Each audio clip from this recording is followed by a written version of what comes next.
Allez, vas-y. Comment tu vas? Ça va et toi? Oui, super. Aujourd'hui, tu es là pour nous parler du fait de voyager seule en tant que femme sur un autre continent pour ta passion. Donc avant de commencer le soin du visage, tu vas te présenter peut-être en quelques mots. Ben oui, je m'appelle Hilaria, je viens d'avoir 31 ans. Je suis professeure de comptabilité, gestion, législation en 7e professionnel en secondaire. Depuis j'ai 7-8 ans plus ou moins, j'ai commencé la danse. J'ai fait un peu tout style. Et puis je vais dire il y a 7-8 ans, ouais, plus ou moins, où j'ai commencé la dancehall. C'est un style qui vient de Jamaïque. J'ai eu l'occasion de danser avec des Jamaïcains qui se trouvaient par ici en Belgique, en Europe. En 2019, j'ai eu l'occasion de partir avec une personne qui est devenue une copine, bien sûr, et son copain qui est jamaïcain. Et donc j'ai découvert la Jamaïque en 2019. Et là, ça a été comme une révélation. J'ai vraiment... je suis tombée vraiment dedans. Que ce soit dans la danse, la musique, la culture, tout sans exception. Et malheureusement, en 2020, avec le Covid, j'ai pas su repartir. Puis 2021, j'ai réussi à repartir. Et à l'heure d'aujourd'hui, je pars dans une semaine pour la 10e fois. Alors certes, il y a toujours le côté danse qui m'attire évidemment pour continuer à me former, à prendre des cours, etc. Mais il y a aussi, maintenant, je me suis fait des amis là-bas, soit jamaïcains comme personne d'autres pays. Ça m'a permis aussi de rencontrer énormément de gens qui sont pour une grosse partie devenus des amis un peu plus proches, qui viennent d'un peu partout. Donc voilà. C'est bien parce que tu as donné déjà pas mal d'informations sur déjà une grosse partie de ta passion. Donc ici, je vais commencer par te nettoyer le visage. Donc avant de partir plus dans le détail, est-ce que tu as l'habitude de te faire des soins du visage chez toi? Ça m'arrive. Le minimum. Oui. Ça C'est déjà m'arrive mieux que rien. Un gommage de temps en temps dans ma douche quand j'y pense. Ou quand j'ai le temps. C'est mieux que rien. Tu es partie pour la première fois en 2019. Dans quel état d'esprit tu étais? Stressée. Stressée au départ parce que c'était la première fois que je partais aussi loin, que je quittais l'Europe. Bon, après le premier voyage, je ne l'ai pas fait toute seule évidemment. Stressée aussi parce que c'est la première fois que je prenais un vol long courrier comme ça. Je savais que j'arrivais vraiment dans une autre ambiance, une autre culture, tout était différent. Donc j'étais un petit peu stressée. Tu penses que le fait que tu sois une femme, ça a joué sur ton stress? Ou même si tu étais un homme, tu aurais stressé de la même manière? Je pense que ça aurait été pareil parce que c'est carrément un autre train de vie. C'est tout l'opposé. On s'imagine que voilà, c'est déjà un peu plus cool étant donné que c'est des pays ensoleillés, donc la vie est un peu plus cool que chez nous ici en Europe. Donc je pense que ça aurait été pareil. Comment tu as pris la décision de partir? Qu'est-ce qui t'a dit, oh tiens, j'ai envie d'aller en Jamaïque pour découvrir plus sur la danse, quoi, le dancehall? En fait, je commençais à faire de plus en plus de cours, etc. Et je voyais que c'était faisable d'aller jusque-là. Après, il n'y avait pas encore autant d'engouement et de gens qui partaient comme à l'heure actuelle. C'était moins commun de partir aussi loin de manière si régulière. Ça commençait, mais c'était pas encore très commun comme à l'heure actuelle, je veux dire. Et du coup, les personnes en question qui ont organisé le voyage, je suivais beaucoup de leurs événements. Et puis j'ai vu qu'ils proposaient de partir en camp pour 2 semaines. Et j'ai regardé, je me suis dit pourquoi pas, ce sera peut-être la seule occasion. Donc la première fois, c'était vraiment dans le cadre d'un voyage déjà organisé, quoi. Oui, voilà, j'ai rien organisé du tout. Et c'était vraiment en mode découverte, voir un peu comment c'était, etc. Sauf que je ne m'y attendais pas à tomber dedans comme ça. Tu t'attendais pas à vouloir repartir comme ça d'année en année, toujours plus. Exactement. Au niveau de la dancehall, on dit beaucoup quand on voit des vidéos, des filles danser, surtout en Europe, On dit souvent que les mentalités sont un peu limitées dans le sens où on parle vite de vulgarité, surtout quand ce sont des femmes qui dansent comme ça au niveau de leurs fesses, de leur poitrine, etc. Ouais. Là-bas, c'est vu pareil. Genre, est-ce que des gens Absolument pensent que pas. c'est un peu vulgaire? Absolument pas du tout, pas du tout. C'est hyper ouvert. Euh, on voit que même quand on va en soirée, la façon dont on peut s'habiller, c'est tellement normal. Je prends un bête exemple, si admettons on met un pantalon en dentelle, qui est évidemment transparent, bah, nous dans un premier temps on se dirait bah, je vais mettre ça à la plage au-dessus de mon maillot, c'est plus adapté. Nous c'est une tenue de soirée en fait. Peu importe que c'est des sous-vêtements en dessous, c'est tout à fait normal, il y a vraiment il y a rien de vulgaire là-dedans, au contraire. Même en dansant, quoi. C'est pas quelque chose... Pas du tout. Ok. Pas du tout, pas pour eux. Pour toi, tu vois vraiment la différence à ce niveau-là par Oh, rapport oui. à cette culture-là? Parce que c'est vrai qu'en Belgique, même en Europe en règle générale, souvent quand on voit une femme danser, que ce soit en short ou en pantalon transparent, ou Ouais, c'est la tout de suite poitrine du plus vulgaire. découverte, c'est ça. Tandis que là, vraiment, le fait de bouger les fesses, on va dire, pour une chorégraphie et d'être en short, c'est pas... Non, pas du tout. Au contraire, c'est normal en fait. Il n'y a pas de regard déplacé Pas du ou tout. quoi. Pas du tout. Au contraire, on va venir vers toi et te dire ah, t'es belle en tout cas. De la part d'autres femmes aussi. Ouais, ça arrive aussi, ouais. Tu dirais que là-bas, les femmes sont plus gentilles entre elles? Bah, je dirais pas aller jusque-là. Se faire des compliments facilement. Oui et non, je pense qu'il y a quand même toujours bah, un peu le côté De la femme, femme, voilà. qui ressort. Oui, côté jalousie ou de ce genre de choses, oui. Mais on va dire c'est plus commun là-bas et plus dans les mœurs de dire les choses cash et de dire ce qu'ils pensent. Même un je t'aime, ils vont te le sortir beaucoup plus facilement que nous. S'ils aiment, ils vont montrer qu'ils aiment. S'ils aiment pas, ils vont montrer qu'ils aiment pas. S'ils veulent me dire que t'es belle, ils vont vraiment te dire que t'es belle. Exactement. Ils vont pas chipoter Non. à tourner une formule ou quoi. Le fait d'avoir du coup voyagé là-bas, d'avoir découvert la culture, découvert que là-bas, on peut s'habiller comme on veut et danser un petit peu comme on veut. Est-ce que du coup, tu essayes de ramener un peu cette culture en Belgique? Ou alors, est-ce que pour toi, il y a quand même toujours des petites règles à respecter quand tu danses en Belgique plutôt quand tu danses là-bas? Bah, j'essaye du moins dans les cours de danse que je donne, de faire partager ce message et cet état d'esprit à mes élèves. Je leur propose aussi, si un jour une d'entre elles se décide à vouloir venir, on voit qu'avec grand plaisir, elles peuvent m'accompagner. Mais j'essaye un maximum dans mes cours, même si je sais que voilà, ici c'est beaucoup plus compliqué, que les gens n'ont pas du tout le même état d'esprit. Et ici c'est un petit peu plus compliqué à ce niveau-là. Même parce qu'à la base, avant de commencer le dancehall, je viens du twerk. Oui, donc là aussi, il y a beaucoup d'a priori. Voilà. Après, ça c'est par rapport à moi, c'est pas par rapport aux gens d'ici. C'est juste que personnellement, je ne twerk pas en string et des choses comme ça parce que c'est pas mon délire.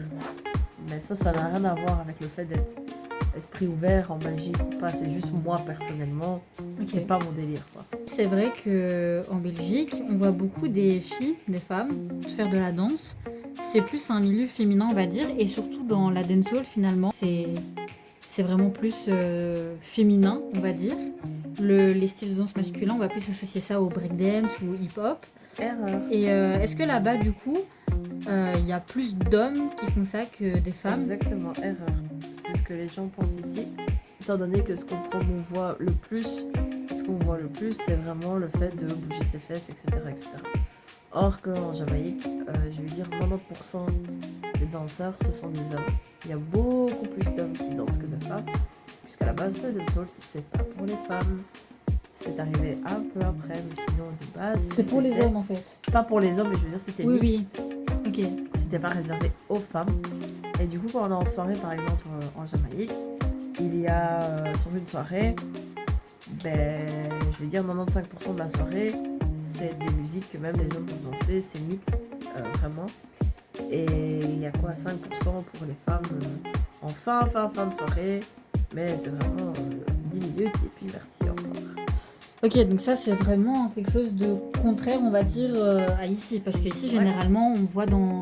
Et c'est Même, je ça, suppose, dans les cours que tu donnes, il n'y a c'est pas ça de aussi. garçons. Non, j'en ai pas, parce que le problème, c'est que les gens associent vraiment ça au fait de Bouger bouger ses ses fesses. fesses, ok. Or que c'est, encore une fois, 10% de la danse en elle-même. À la base, Donc il y a ce n'est pas plusieurs que ça. styles au final, il y a vraiment... Ok. Oui. Et donc ce qui est plus populaire, on va dire, en Belgique, c'est vraiment le style plus féminin. On va Mais dire. populaire, oui et non, c'est juste que à cause du raga, donc qui a entre guillemets un autre style, mais qui n'est pas un style. En fait, la différence, il y a beaucoup de gens qui associent raga et dancehall ensemble. Mhm. Sauf que à l'époque, quand on a commencé le raga, c'est au moment où Sean Paul a commencé à sortir ses musiques qui sont venues par ici. Il y a une danseuse qui était française qui était partie en Jamaïque et puis qui a ramené un peu qui a lancé son concept de raga jam. Et donc après, les gens ont fait un peu leur raga à leur sauce. Puis on n'avait pas les réseaux sociaux comme à l'heure actuelle pour pouvoir s'informer un peu plus. Donc les gens faisaient ce qu'ils pensaient, et avec le peu qu'ils pouvaient voir de vidéos. Et voilà. Du coup, le raga, en fait, officiellement, n'a pas de culture. Ok, c'est vraiment un style de danse c'est européanisé, je vais dire ça comme ça. Que la dancehall, c'est une culture aventure. Ce n'est pas juste. C'est toute une culture, quoi. C'est plus que de la danse, quoi. C'est pas que de la danse. Il y a toute une histoire. Une façon de vivre, une façon de voir les choses, une façon. C'est une culture en elle-même. Généralement, quand on pense à la Jamaïque, on voit tout de suite la bœuf, Bob Marley évidemment, vu qu'il est de là-bas. Mais on voit beaucoup vraiment le style train de fumer toute la journée. Est-ce que du coup, allez, toi qui as été vraiment souvent là-bas, 10 fois, enfin, mais ouais, 10 fois, est-ce que du coup, tu peux vraiment affirmer que oui, effectivement, il y a ça, mais ce n'est pas l'occupation principale, ou alors c'est une image que les gens se font parce que ils mettent Bob Marley, fumer de la weed, etc. Sauf que c'est vraiment une image en soi, c'est pas du tout comme ça. Un cliché, certes, quoi. Oui, c'est un cliché. Certes, oui, il y a de la weed, et évidemment que beaucoup fument, oui. Mais après, c'est vraiment différent. Et puis, la culture Rastafari, donc ce qui était Bob Marley, c'est pas simplement, ça ne vient pas de Jamaïque déjà. C'est pas juste le fait d'écouter Bob Marley, porter des rastas et fumer un joint. C'est pas ça, être rasta. C'est une religion. Ok. C'est une façon de manger, c'est une façon de vivre, c'est aussi une religion en fait. Et les couleurs des rastas, donc le rouge, le jaune et le vert, ça vient pas du tout du drapeau jamaïcain, puisque le drapeau jamaïcain est jaune, vert, noir. Ah, c'est vrai. Et ça vient de la communauté rasta, ça vient du drapeau c'est le drapeau éthiopien. De l'Éthiopie. Voilà, c'est ça. Ok, et pourquoi l'Éthiopie par rapport à... Apparemment, la culture rasta vient de par là. Il n'y a pas d'autres... Non, puis bon, après, il faut regarder les films de Bob Marley, etc. Oui, là, ils expliquent en profondeur, ok. Même si, en soi, du moins, le dernier film était très beau, mais pas 100% réel. Il y avait des choses qui n'étaient pas tout à fait je pense que, comme dans tous les films, ils essayent d'un peu romantiser aussi pour pas non plus choquer le cinéma. Il y a des choses quoi. pas tout à fait correctes. Peut-être des maisons comme évidemment, ça. Il y a des côtés un peu plus, je vais dire, ghetto, où là, la vie est un peu plus difficile, et évidemment. Comme un petit peu dans tous les pays, à peu près. Voilà. Mais c'est vrai qu'il y a vraiment des ghettos, et il y a des ghettos où là, c'est chaud, dans le sens où il n'y a même pas de rue, il n'y a pas d'adresse. Donc toi, en tant qu'étranger, on va dire que tu n'irais pas là-bas. Alors, en tant que touriste, non. Okay. Mais moi, vu que j'ai l'habitude d'y aller, j'ai des amis, etc., je peux me permettre d'aller là-bas. Mais il faut vraiment connaître des locaux. Oui, c'est parce que je connais des locaux que je me permets d'aller là-bas. Sinon, en tant que vacancière, tu ne conseilles pas d'aller, non, quoi. Pas du tout. C'est dangereux. Ça peut l'être. Ça peut l'être, ok. Des ghettos qui sont pas recommandés et que voilà. Est-ce que ça joue sur le fait que tu sois blanche ou tu penses que si tu étais noire et étrangère, tu aurais pu plus facilement... évidemment, blanche, ça attire bien évidemment, ça c'est sûr et certain, parce que dans les ghettos, il y a vachement moins de blancs évidemment. Donc oui, ça y joue. Après, est-ce que si j'avais été noir, est-ce que ça aurait joué? Je pense peut-être moins que le fait que je sois blanche, mais je pense qu'ils auraient quand même remarqué Que tu n'es pas d'ici. que je suis pas de là, ouais, voilà. Quand ils vont te parler, ils vont bien comprendre. Ils vont voir que oui, t'es pas de là, voilà. Mais bon, c'est pas pour autant que t'es mal accueilli, au contraire, c'est pas quelque chose qui va les tracasser plus que ça. On a discuté tantôt par rapport aux tenues des femmes là-bas, aux tenues d'ici, le style de danse, etc. Le fait d'avoir vécu là-bas, ici, tu te sens en tant que femme différente. Est-ce que tu te sens plus à l'aise avec toi, plus à l'aise à te montrer peut-être l'été ou est-ce que ça t'a appris à vraiment plus Ben, en soi, à la être à l'aise, quoi. base de base, je suis quelqu'un qui en a toujours rien eu à faire et qui s'habillait comme elle a envie. Oui, c'est vrai que en grandissant, la société fait qu'on doit être dans des cases, on doit limite tous se ressembler, et quand on est un peu différent, t'es bizarre.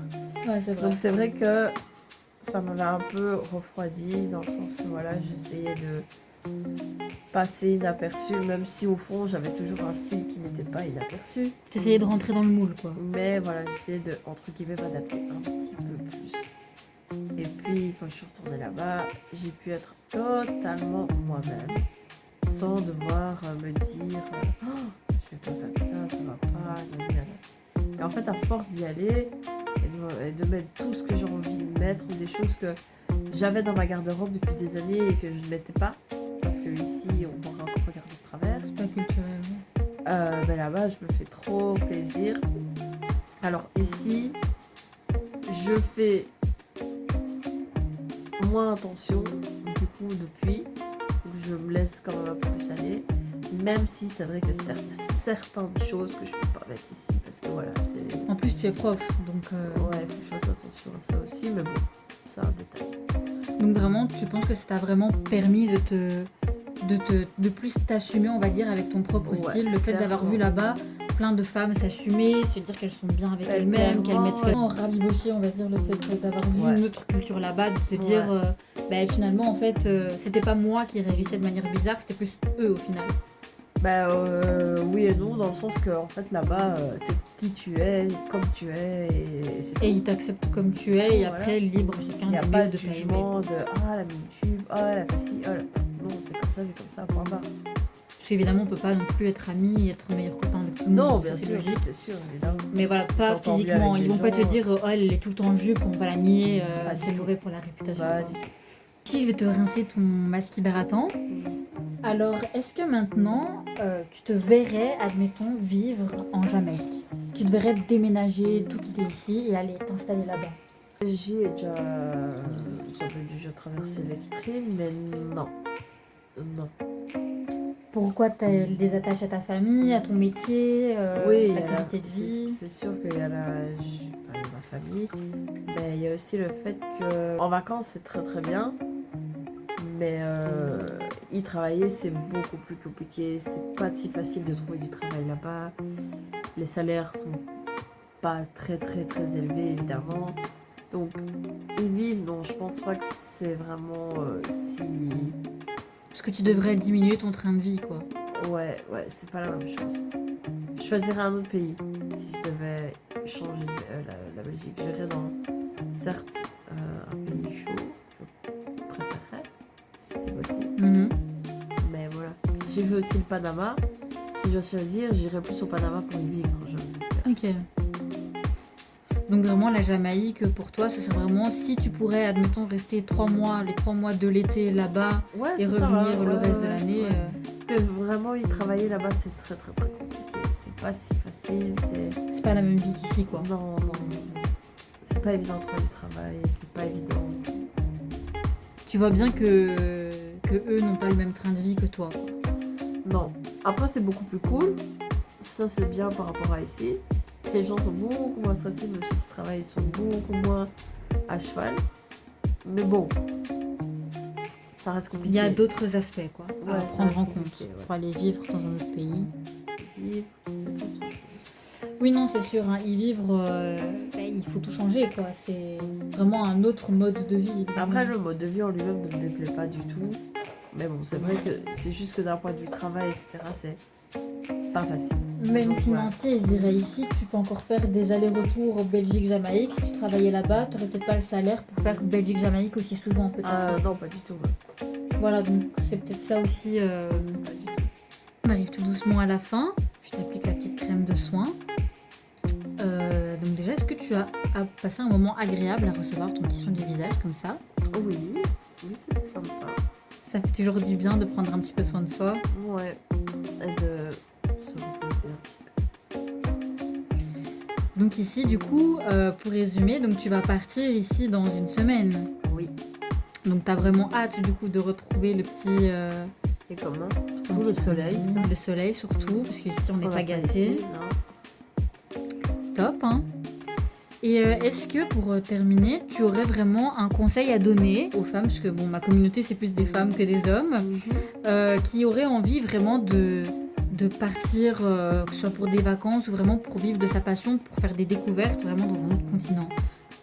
Quel conseil tu donnerais? Let's go. Réfléchissez pas, allez-y, foncez. On n'a qu'une vie. Je sais pas si demain on se réveillera ou si on sera en bonne santé. Du coup, faut foncer, faut pas avoir peur, faut oser. Vraiment, c'est On ça, n'a quoi. qu'une vie, quoi. Si on profite pas maintenant, On profitera jamais. non. Donc vraiment, pour toi, ce serait vraiment de foncer. One life. One life. Exactement. Mais écoute, je pense que c'est un très bon conseil que très peu de gens appliquent. Oui, Parce qu'on a toujours des peurs. exactement.